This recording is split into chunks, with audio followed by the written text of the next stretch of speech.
दुनिया में इंसान एक तरह से पैदा होते हैं, यहाँ कोई मुख से पैदा हो रहा है, कोई भुजाओं से पैदा हो रहा है, कोई जंघे से पैदा हो रहा है। दुनिया चांद पर जा रही है और आप गाय गोबर गौमूत्र में विज्ञान ढूंढ रहे हैं। ये अंबेडकर के सपनों का भारत है क्या? आप अमेरिका में जाकर इस देश के प्रधानमंत्री कहते हैं कि हम युद्ध के नहीं बुद्ध के देश हैं, और यहाँ भारत में आकर के बुद्ध के खिलाफ युद्ध छिड़े हुए हैं। एक हाथ में जय भीम जय मंडल और दूसरे हाथ में परशुराम की कटार, ये कभी नहीं चलेगा, वरना पीढ़ियां आपको माफ नहीं करेंगी। विष्णु मंदिर परशुराम मंदिर बनवा के बहुजन से सर्वजन करवा के आप क्या अपने आने वाली पीढ़ियों को जवाब दे पाएंगे?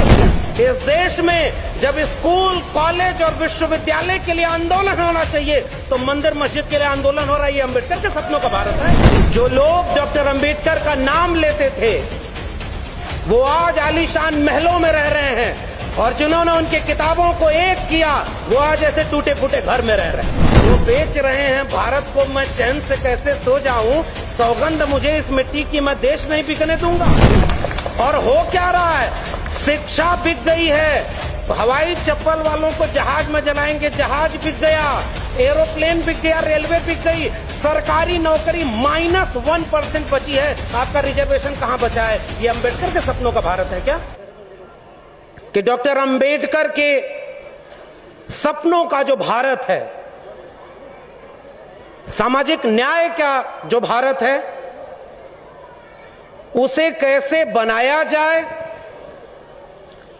और उसमें बुद्धिजीवियों की क्या भूमिका हो सकती है, इस बात में हमें अपनी बात कहनी है। और आपने मुझे बुलाने का जोखिम भी उठाया है,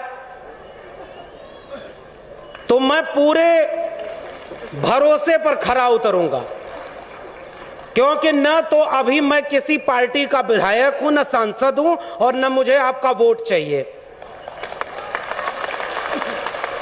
यह एक वैचारिक आयोजन है, क्योंकि आपने डॉक्टर अंबेडकर से लेकर के तथागत बुद्ध का नाम लिया है, इसलिए यहां से सच बोलना बहुत जरूरी है।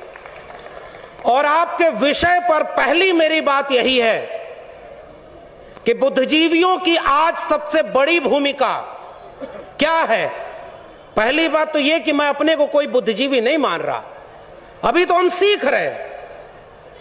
मैं उस जमीन पर हूं जहां अभी आज अलीगढ़ में हम अनंतराव अकेला साहब से मिलकर आए और मान्यवर कांशीराम का संग्रह लेकर आए कि डॉक्टर अंबेडकर ने जितना जो बात कही थी, मान्यवर कांशीराम ने, डॉक्टर अंबेडकर ने किताबों को जोड़ा, मैंने लोगों को जोड़ा है।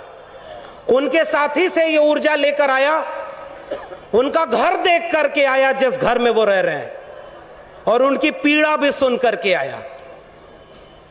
जो लोग डॉक्टर अंबेडकर का नाम लेते थे वो आज आलीशान महलों में रह रहे हैं, और जिन्होंने उनके किताबों को एक किया वो आज ऐसे टूटे फूटे घर में रह रहे हैं।